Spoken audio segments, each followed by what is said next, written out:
Minha irmã, que perdeu a guarda dos próprios filhos, ficou obcecada pela minha filha e a sequestrou para a Disneylândia, dizendo a ela que estávamos ocupados demais para levá-la. Minha irmã Lisa sempre teve problemas, mas isso vai muito além de qualquer coisa que eu poderia ter imaginado. Ela tem 28 anos e luta contra o vício desde o ensino médio, quando começou a andar com a turma errada e se envolveu com pilulas e erva. Lembro-me de estar no 9º ano, quando Lisa era veterana, vendo suas notas despencarem e ela chegar em casa a qualquer hora da noite com os olhos vermelhos e aquele olhar vago que me preocupava. Ela abandonou a escola no último ano e nunca se formou, o que sempre deixou nossos pais preocupados com seu futuro, e eu podia ver o quanto doía no meu pai toda vez que alguém lhe perguntava sobre os planos de Lisa depois do ensino médio. Por anos, ela pulou de emprego em emprego, principalmente trabalhando como garçonete em diferentes bares e restaurantes, e me ligava chorando por ter sido demitida por chegar atrasada ou simplesmente não aparecer quando estava usando entorpecentes. Perdi a conta de quantas vezes meus pais a socorreram financeiramente quando ela não conseguia pagar o aluguel ou era despejada de mais um apartamento. Havia sempre essa tensão em nossa casa porque Lisa prometia ficar limpa e depois desaparecia por semanas. Foi na verdade nesse ambiente que ela conheceu seu ex-marido, Jake, cerca de 6 anos atrás, em um bar onde ela trabalhava à noite e ele era um cliente regular que parecia diferente dos perdedores de sempre que ela trazia para casa. Quando eles começaram a namorar, Jake parecia ser bom para ela, pois a incentivou a ficar limpa, e ela realmente foi para um tratamento e permaneceu sóbria por um tempo. Lembro-me de sentir esperança ao observar Lisa durante aqueles primeiros meses com Jake, vendo-a chegar aos jantares de família na hora certa e realmente participar das conversas, em vez de cochilar ou dar desculpas para sair mais cedo. Eles se casaram bem rápido e tiveram 2 filhos, Emma que agora tem 8 anos, e Tyler que tem 6. Por cerca de 4 anos, as coisas pareceram estáveis o suficiente para que todos nós pensássemos que talvez ela tivesse finalmente mudado de vida. Ela estava trabalhando meio período e parecia estar lidando bem com a maternidade, embora sempre houvesse pequenos sinais que me preocupavam sobre como ela estava administrando tudo, como quando ela me ligava em pânico por situações básicas de criação dos filhos ou como Emma e Tyler sempre pareciam um pouco apegados demais quando estavam perto de outros adultos. Então, nosso pai morreu repentinamente no ano passado de um ataque cardíaco, e Lisa simplesmente desmoronou de uma forma que me lembrou de seus piores dias no ensino médio. Eu pude ver a dor atingi-la como um caminhão e em vez de se apoiar em Jake ou procurar ajuda profissional, ela começou a se isolar e a tomar decisões ruins que colocaram todos ao seu redor em posições impossíveis. Ela começou a negligenciar Emma e Tyler cada vez mais, deixando-os comigo constantemente, alegando que precisava passar um tempo com amigos para lidar com o quão sobrecarregada se sentia. No início, eu não me importava em ajudar, já que trabalho em casa e minha filha Sophie gostava muito de brincar com os primos, mas começou a se tornar um padrão, onde Lisa os deixava depois do café da manhã e não voltava até tarde da noite, às vezes com aparência desgrenhada e cheirando a álcool ou algo pior. 8 meses atrás, Lisa deixou as crianças comigo por um fim de semana inteiro sem nem mesmo ligar para saber como estavam e quando Jake veio buscá-los no domingo à noite, ele ficou furioso porque não tinha ideia de onde ela estava. Foi quando decidi que precisava contar a ele o que realmente estava acontecendo, pois via como Emma e Tyler estavam confusos e magoados com os desaparecimentos constantes da mãe. Jake começou a investigar e foi quando encontrou Lisa vagando pelo parque perto de casa às 2 da manhã, sem sapatos ou bolsa, claramente alterada e completamente desorientada. Todos nós tentamos convencê-la a voltar para o tratamento, mas ela se recusou a admitir que tinha um problema,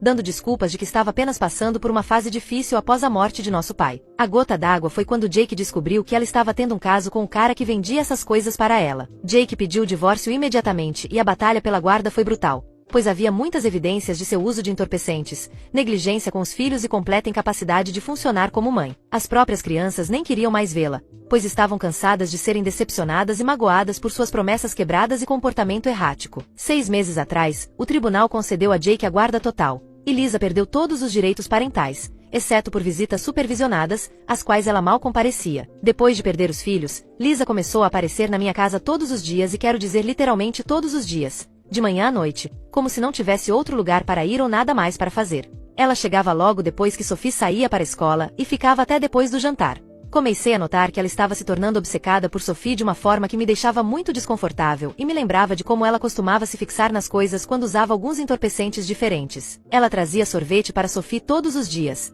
mesmo depois de eu pedir para ela parar. Desencorajava Sophie de fazer o dever de casa, dizendo que ela era inteligente demais para precisar estudar tanto. Chegou a dizer a Sophie que ela não precisava se preocupar com a escola porque era bonita o suficiente para que algum homem cuidasse dela quando crescesse. Lembro-me da primeira vez que ouvi Lisa dizer isso para Sophie. Senti um choque frio percorrer meu corpo, pois era exatamente o tipo de mensagem tóxica que eu nunca quis que minha filha aprendesse. A pior parte foi que Lisa começou a criticar minha forma de criar minha filha constantemente, dizendo que eu trabalhava demais e não passava tempo de qualidade suficiente com Sophie. Ela continuava sugerindo que Sophie precisava de mais diversão e aventura em sua vida, em vez de toda a estrutura e regras que meu marido David e eu havíamos estabelecido. Ela minava nossas decisões sobre tempo de tela, hora de dormir e responsabilidades domésticas, dizendo a Sophie que estávamos sendo rígidos demais. Quando meu marido David fez um comentário sarcástico sobre como Lisa poderia muito bem se mudar para nossa casa, já que estava lá o tempo todo, ela levou a sério e realmente propôs que poderia ser a babá de Sophie em tempo integral para que eu pudesse me concentrar mais no trabalho. Eu perdi a cabeça naquele momento e disse que ela precisava ir embora e nos dar um pouco de espaço, o que levou a uma briga enorme na qual ela me acusou de ser egoísta e de não entender o quanto ela precisava se sentir útil e necessária para alguém. Na semana passada foi o aniversário de 11 anos de Sophie, e havíamos planejado uma viagem incrível para a Disneylândia. Lisa descobriu nossos planos e insistiu que queria ir conosco. Mas quando hesitei, ela se ofereceu para cuidar de todo o planejamento e reservas de hotel se nós apenas pagássemos por tudo. Pensei que talvez fosse bom para ela ter algo positivo para focar e Sophie parecia animada com a ideia de ter a tia junto. Então eu concordei, embora algo no meu íntimo me dissesse que era um erro. Ontem era para ser o dia em que partiríamos para a nossa viagem. Lisa buscou Sophie na escola, como costumava fazer algumas vezes por semana. Mas quando deu 16h30 e elas não voltaram para casa, comecei a ficar preocupada. Eu continuava checando meu celular e olhando pela janela, dizendo a mim mesma que talvez tivessem parado na loja ou ficado presas no trânsito. Mas algo estava errado. Liguei para o celular de Lisa várias vezes, mas caía direto na caixa postal. Às 18 horas, eu estava em pânico total. Minha mente estava acelerada com todos os piores cenários, pensando em seu histórico e me perguntando se algo terrível havia acontecido com as duas. Liguei para David no trabalho e ele pôde ouvir o terror em minha voz, então correu para casa imediatamente e estávamos ambos andando pela casa, tentando descobrir o que fazer e debatendo se deveríamos chamar a polícia, quando finalmente decidi ligar para minha mãe para ver se ela tinha notícias de Lisa. Quando minha mãe atendeu o telefone, pude perceber imediatamente pela sua voz que algo estava errado. Quando perguntei se ela sabia onde Lisa e Sophie estavam, ela ficou em silêncio por um longo tempo antes de finalmente admitir que Lisa havia levado Sophie para a Disneylândia. Minha mãe explicou que Lisa vinha planejando isso há semanas pelas nossas costas porque sentia que merecia a chance de criar memórias especiais com Sophie, já que nunca pôde levar Emma e Tyler. Lisa havia deliberadamente reservado quartos de hotel e comprado ingressos apenas para ela e Sophie, e havia dito a Sophie que David e eu estávamos ocupados demais com o trabalho para levá-la, e que ela estava salvando o aniversário de Sophie. A parte que me deixou enjoada foi descobrir que minha mãe sabia desse plano o tempo todo e o manteve em segredo de mim. Ela alegou que tentou convencer Lisa a desistir, mas disse que sentia pena de Lisa por estar tão deprimida por perder os próprios filhos e achou que isso poderia ajudá-la a se sentir melhor. Ela realmente acreditava que eu entenderia quando visse o quão feliz isso deixou Sophie. Fiquei com tanta raiva que mal conseguia falar. Desliguei na cara da minha mãe imediatamente e liguei para o 911 para relatar que minha filha havia sido sequestrada. O atendente anotou todas as informações, incluindo o número da placa e a descrição do carro de Lisa, e fiz questão de contar sobre seu histórico com vício. Cerca de 2 horas depois, a polícia ligou para me dizer que haviam encontrado o carro de Lisa e a prenderam. Mas ela havia lutado com os policiais quando tentaram detê-la e teve que ser contida fisicamente. Eles trouxeram Sophie para casa. Ela estava confusa e chateada porque Lisa mentiu para ela o tempo todo. Sophie ficava me perguntando por que sua tia foi presa, e eu nem sabia como explicar o que havia acontecido. O policial me disse que Lisa seria acusada de sequestro e resistência à prisão. Não falei com minha mãe desde que desliguei o telefone na cara dela e honestamente, não sei se quero falar com ela novamente. Sinto que ela traiu completamente minha confiança e colocou minha filha em perigo ao ser conivente com o comportamento insano de Lisa. David está furioso e quer que a acusação seja levada às últimas consequências, e acho que concordo com ele. Isso não foi apenas um mal-entendido familiar. Foi um sequestro deliberado que envolveu mentira e manipulação e poderia ter colocado Sophie em sério perigo. Atualização. Uma semana depois queria atualizar a todos que comentaram no meu post original porque a situação ficou ainda mais complicada. Primeiro, obrigada a todos que validaram que o que Lisa fez foi absolutamente um sequestro e não um mal-entendido familiar, como minha mãe continua tentando alegar. Acho que eu precisava ouvir de pessoas de fora que minha reação não foi exagerada. O sequestro traumatizou David mais do que eu esperava e ele não conseguiu voltar ao trabalho ainda porque não quer deixar Sophie sozinha. O mesmo a busca na escola todos os dias e fica com ela até eu terminar de trabalhar. A audiência de Lisa está marcada para o próximo mês, e ela está sendo acusada de sequestro de 2º grau e resistência à prisão. Contratei um advogado esta semana para entender nossas opções e iniciar o processo de obtenção de uma ordem de restrição contra Lisa, porque não a quero perto de Sophie ou de nossa família nunca mais. Minha mãe tem ligado e enviado mensagens constantemente, tentando me fazer retirar as queixas. Ela continua dizendo que Lisa está doente mentalmente e precisa de tratamento. não de prisão, e que estou sendo cruel. A parte que mais me irrita é que minha mãe continua agindo como se esta fosse uma decisão espontânea que Lisa tomou em um momento de mau julgamento,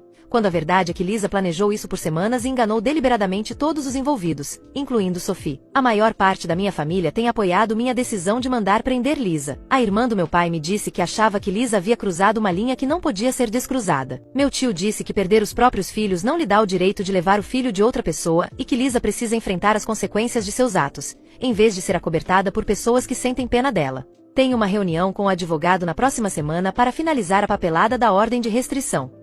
Atualização 2. 10 dias depois as coisas escalaram de uma forma que eu nunca imaginei, e sinceramente, agora estou com medo pela segurança da minha família. Minha mãe apareceu na nossa casa 3 dias e perdeu completamente a cabeça na nossa varanda da frente, gritando com David e comigo enquanto Sophie estava bem ali, ouvindo tudo. Ouvi alguém batendo na nossa porta por volta das 19 horas e quando olhei pelo olho mágico, vi minha mãe parada ali com uma expressão no rosto que eu nunca tinha visto antes, como se estivesse absolutamente furiosa e mal se contendo para não explodir em violência. Meu primeiro pensamento foi que talvez algo tivesse acontecido com Lisa na prisão, mas assim que abri a porta, minha mãe começou a gritar comigo sobre como eu estava destruindo a vida de Lisa e sendo cruel com minha própria irmã. Eu podia sentir o cheiro de álcool em seu hálito, o que explicava porque ela parecia tão agressiva e fora de controle. Ela gritava tão alto que nossos vizinhos estavam saindo de suas casas para ver o que estava acontecendo, e senti uma vergonha ardente misturada com medo, porque nunca tinha visto minha mãe agir assim em público antes. Sophie veio correndo da sala de estar porque achou que alguém estava em apuros e minha mãe viu Sophie e começou a direcionar sua raiva para ela também,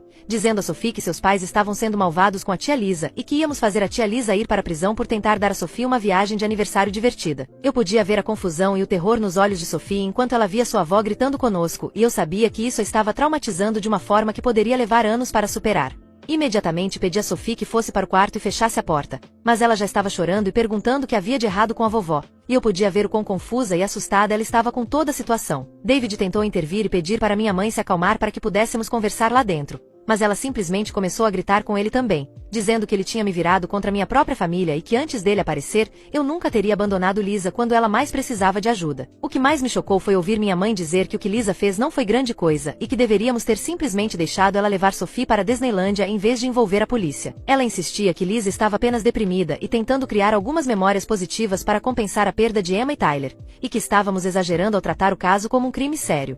Tentei explicar que independentemente do estado mental ou dos laços familiares de Lisa, o que ela fez foi um sequestro intencional que envolveu mentir para Sophie e enganar toda a nossa família, mas minha mãe simplesmente falou por cima de mim e disse que eu estava sendo dramática. Ela chegou a dizer que se eu tivesse sido uma irmã melhor e mais solidária com Lisa durante o divórcio dela, nada disso teria acontecido, porque Lisa não teria se sentido tão desesperada para se conectar com Sophie. Foi quando perdi a paciência e disse à minha mãe que Lisa perdeu Emma e Tyler por causa de suas próprias escolhas, seu uso de entorpecentes, sua negligência com os filhos e seu caso com o vendedor dela, e que aquelas crianças estão melhores sem uma mãe tão egoísta. Eu disse que os problemas de Lisa não são minha responsabilidade resolver e que minha única responsabilidade é proteger Sophie de pessoas que possam machucá-la, mesmo que essas pessoas sejam da família. David vinha tentando manter a calma e a educação até aquele ponto, mas quando minha mãe começou a nos culpar pela situação de Lisa, ele finalmente explodiu e disse a ela que ela estava sendo conivente com o comportamento de Lisa e que ele queria ver Lisa presa pelo maior tempo possível. Ele disse que qualquer um que sequestra uma criança e mente para ela sobre seus pais merece estar na prisão e que ele não se importava se Lisa era da família ou não. Foi quando minha mãe deu seu ultimato,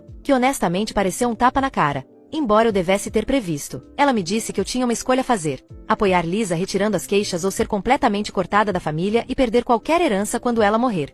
Ela disse que não conseguia mais olhar na minha cara sabendo que eu estava disposta a destruir a vida da minha irmã por causa do que ela chamou de um mal-entendido. Minha mãe chegou a me comparar a um animal cruel por não proteger Lisa e disse que eu me arrependeria de arruinar a vida de Lisa quando ficasse mais velha e percebesse que a família é tudo o que importa. Ela me disse que eu estava sendo influenciada por David para me voltar contra meu próprio sangue e que tinha vergonha de ter criado uma filha tão fria que mandaria a própria irmã para a prisão. O confronto todo durou talvez 20 minutos, mas pareceu horas e no final, Sophie estava soluçando em seu quarto e David estava com tanta raiva que pensei que ele poderia realmente expulsá-la fisicamente. Finalmente, eu disse à minha mãe que ela precisava ir embora imediatamente e que se ela aparecesse em nossa casa novamente, gritando na frente de Sophie, eu chamaria a polícia para ela também. Depois que ela foi embora, David e eu decidimos que precisamos instalar câmeras de segurança ao redor de nossa casa porque não nos sentimos mais seguros, sabendo que minha mãe está com tanta raiva e pode voltar, ou que ela pode contar coisas a Lisa que poderiam nos colocar em perigo quando Lisa eventualmente sair da prisão. Passamos o dia seguinte pesquisando sistemas de segurança e vamos instalar câmeras na próxima semana que cobrirão toda a nossa propriedade e enviarão alertas para nossos telefones se alguém se aproximar da casa. Estou arrasada que meu relacionamento com minha mãe tenha chegado a este ponto, mas me recuso a comprometer a segurança de Sophie apenas para manter a paz na família. David continua dizendo que estamos fazendo a coisa certa e que qualquer um que não consiga entender por que estamos protegendo nossa filha não merece estar em nossas vidas e acho que ele está certo, embora isso esteja partindo meu coração. Atualização 3. 3 meses depois, a audiência no tribunal finalmente aconteceu na semana passada e eu queria atualizar a todos sobre como tudo terminou, pois muitas pessoas acompanharam a situação e ofereceram apoio durante todo este pesadelo. O julgamento de Lisa foi marcado para o início de fevereiro e minha mãe de fato contratou advogados para defendê-la, o que não me surpreendeu, dado o comportamento dela desde que o sequestro aconteceu. No entanto, doeu saber que ela estava disposta a gastar milhares de dólares para ajudar Lisa a evitar as consequências, enquanto se recusava a reconhecer o trauma que Sophie havia sofrido. A equipe de defesa de Lisa tentou retratá-la como uma mulher enlutada e com problemas mentais, que estava apenas tentando salvar o aniversário de Sophie quando percebeu que David e eu estávamos ocupados demais com o trabalho para levá-la à Disneylândia. Eles trouxeram testemunhas de caráter que falaram sobre o quanto Lisa amava crianças e como foi devastador para ela perder a guarda de Emma e Tyler. O problema com essa estratégia foi que as evidências contra Lisa eram esmagadoras e sua história mudava cada vez que ela tentava explicar o que aconteceu. A promotoria tinha registros de todas as reservas de hotel e compras de ingressos que provavam que Lisa vinha planejando isso há semanas. Eles tinham o depoimento de Sophie sobre as mentiras que Lisa lhe contou durante a viagem e tinham imagens em vídeo da prisão que mostravam Lisa lutando com os policiais e resistindo quando tentaram parar seu carro. Eles também tinham registros telefônicos que mostravam que Lisa esteve em contato com minha mãe sobre o plano por semanas antes do sequestro, o que contradizia a alegação de ambas de que foi uma decisão espontânea, tomada por desespero. Lisa de fato subiu ao banco das testemunhas em sua própria defesa e tentou alegar que pensava que David e eu tínhamos lhe dado permissão para levar Sophie. No entanto, quando o promotor pediu que ela explicasse por que havia dito a Sophie que estávamos ocupados demais para levá-la, ela não conseguiu dar uma resposta coerente. Ela insistia que estava apenas tentando ajudar e que nunca teve a intenção de machucar ninguém, mas sua explicação não fazia sentido, dada toda a mentira e engano envolvidos. Eu podia ver o júri olhando cético cada vez que ela tentava justificar suas ações. Em um ponto, ela começou a chorar, falando sobre o quanto sentia falta de Emma e Tyler e como levar Sophie à Disneylândia deveria ajudá-la a se sentir uma boa tia, já que não podia mais ser mãe. O juiz claramente percebeu a manipulação e as mentiras de Lisa e durante a sentença, ele mencionou especificamente que a completa falta de remorso de Lisa e suas tentativas de se retratar como a vítima eram indicadores preocupantes de que ela poderia repetir esse comportamento se tivesse a oportunidade. Ele disse que levar uma criança para outro estado sem permissão dos pais, enquanto mentia para essa criança sobre o consentimento dos pais, era um crime grave que justificava uma punição significativa. Lisa foi condenada a 3 anos de prisão por sequestro e mais 6 meses por resistir à prisão, então ela ficará presa por pelo menos 2 anos e meio no total. O juiz também emitiu uma ordem de restrição de 4 anos que proíbe Lisa de ter qualquer contato com Sophie ou de se aproximar a menos de 150 metros de nossa casa, nossos locais de trabalho ou da escola de Sophie. O que não mencionei em minhas atualizações anteriores é que também entramos com um pedido de ordem de restrição contra minha mãe e ele também foi concedido. O tribunal reconheceu que o comportamento de minha mãe durante o confronto em nossa casa e suas contínuas tentativas de nos pressionar a retirar as queixas contra Lisa constituíam assédio e representavam uma ameaça à segurança e ao bem-estar de nossa família. O juiz observou especificamente que a falha de minha mãe em proteger Sophie, mesmo sabendo do plano de sequestro de Lisa, combinada com sua contínua conivência com o comportamento de Lisa e suas ameaças de me deserdar se eu não retirasse as queixas, demonstrava um padrão de colocar os desejos de Lisa acima da segurança e do bem-estar de Sophie. A ordem de restrição contra minha mãe também é de 4 anos e inclui as mesmas restrições de distância que a de Lisa. Ter ambas as ordens de restrição em vigor deu à nossa família uma sensação de segurança que não sentíamos desde que toda essa situação começou. Sophie está muito melhor agora que sabe que nem Lisa nem minha mãe podem contatá-la ou aparecer em nossa casa inesperadamente e David finalmente conseguiu voltar ao trabalho sem se preocupar constantemente com nossa segurança. David e eu também estamos fazendo terapia de casal, porque toda essa experiência colocou muito estresse em nosso casamento e nos forçou a confrontar algumas questões difíceis sobre como lidar com membros tóxicos da família e proteger nossa filha de pessoas que possam machucá-la. Próximo relato. Eu sou a babaca por pegar a única mesa de 2 lugares no restaurante só para mim? Eu desisti de namorar, mas ainda gosto das atividades de um encontro, então uma vez por mês eu me levo para sair. Vou ao cinema, a museus e até mesmo ao minigolf sozinha e sempre me presenteio com um bom almoço ou jantar por volta das 15 horas às 16 horas, depois da correria do almoço, mas antes da correria do jantar, para ter bastante tempo de apreciar minha comida. Para os meus encontros comigo mesma, sempre procuro um restaurante novo para experimentar. No sábado, encontrei este ótimo pequeno restaurante mediterrâneo, é uma verdadeira joia, escondido no final de uma galeria, com murais nas paredes, uma adorável música de violão e apenas cerca de 7 mesas no total. Quando cheguei, Apenas uma outra mesa estava ocupada e eu sentei na única mesa de 2 lugares. O garçom me trouxe minha bebida e eu tinha acabado de fazer meu pedido quando um casal entrou. Eles olharam ao redor do pequeno restaurante, me viram na única mesa de 2 lugares e se aproximaram do garçom. Eu estava no meu Kindle e não prestando atenção até ouvir o garçom dizer a muitas outras mesas. Eles discutiram sussurrando por mais um minuto antes de eu ouvir o homem dizer: ela não vai demorar tanto para comer, ela está sozinha. A mulher bufou e eles se sentaram na mesa de 4 lugares bem ao meu lado. Pediram águas e disseram em voz alta que ainda estavam decidindo o que queriam, mas estavam claramente ganhando tempo porque ela olhou diretamente para mim quando disse isso e eu escolhi ignorar. Quando me presenteio com encontros comigo mesma, eu faço tudo o que tenho direito e peço uma entrada, sopa ou salada e prato principal. Minha entrada chegou e ouvi claramente o homem dizer: viu? É só uma refeição pequena, ela já vai embora. Não disse nada e apenas apreciei minha comida e quando terminei, a mulher pegou a bolsa como se fosse correr para minha mesa antes que outra pessoa chegasse, apenas para o garçom trazer minha sopa. Levei meu tempo comendo a sopa enquanto o garçom perguntava novamente ao casal se estavam prontos para pedir. A mulher disse que ainda estavam decidindo e precisavam de mais água. Então, meu prato principal chegou e assim que o viram, a mulher disse: você só pode estar de sacanagem comigo. A comida estava incrível e mesmo sabendo que eles estavam esperando pela minha mesa, levei meu tempo apreciando minha refeição. No meio do caminho, o garçom perguntou novamente se estavam prontos. O homem disse que estava morrendo de fome e pediu. A mulher claramente não estava feliz, mas também pediu. Fiquei tentada a pedir sobremesa também, mas estava cheia. Paguei minha conta e ao sair, vi o casal movendo seus pratos para minha mesa, que ainda nem tinha sido limpa. Na hora, achei hilário, mas quando contei aos meus amigos sobre isso, eles disseram que eu tinha sido uma babaca. Disseram que restaurantes como aquele eram para casais em encontros, não para pessoas solteiras, e que não teria sido um grande problema eu me mudar ou ter pedido para levar comida em casa. Eu disse que eram 16 horas, não horário de pico para encontros, e que havia outras 5 mesas para escolher. Mas eles disseram que eu tinha pego a mesa mais romântica e arruinado o encontro deles para meu próprio prazer. Agora não tenho certeza e estou pedindo à internet um julgamento imparcial.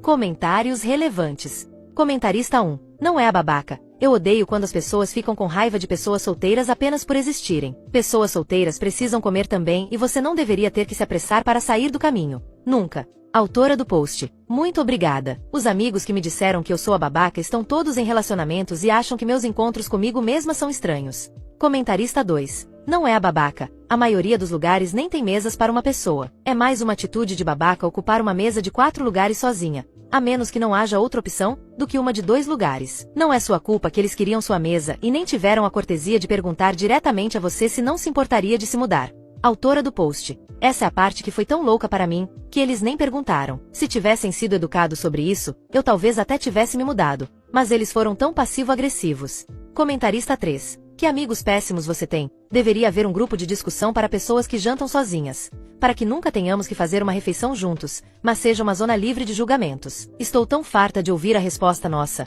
Eu nunca conseguiria fazer isso sozinha. Jesus, é comida. Você faz isso sozinha desde que era uma criança pequena. Autora do post. Na verdade, eu prefiro comer sozinha agora que me acostumei. Não há pausas constrangedoras na conversa onde você fica procurando algo para dizer. Você não precisa se preocupar se a outra pessoa está julgando o que você pediu e não é rude se eu quiser pegar meu Kindle e continuar lendo um ótimo livro. Sinceramente, não sei por que mais pessoas não saem sozinhas. Comentarista 4. Não sou solteira, mas antes da Covid eu adorava levar um livro para um restaurante e apenas desfrutar de uma refeição e um tempo sozinha. As pessoas realmente julgam. Não é da conta delas quanto tempo você fica lá, ou se está em um encontro. Se o restaurante não quisesse te servir, eles não teriam te acomodado e o garçom deveria ter acomodado o casal em outro lugar ou pedido para que eles saíssem. Autora do post. Era uma situação do tipo sente-se onde quiser. O garçom sabia totalmente o que estava acontecendo e continuava me lançando olhares de compaixão. Não o culpo, porque ele era apenas um adolescente e eu sei como a indústria de restaurantes é difícil e ele precisava ganhar suas gorjetas. Ele me apoiou totalmente e me perguntou se eu tinha certeza de que não queria sobremesa. Da próxima vez que eu for,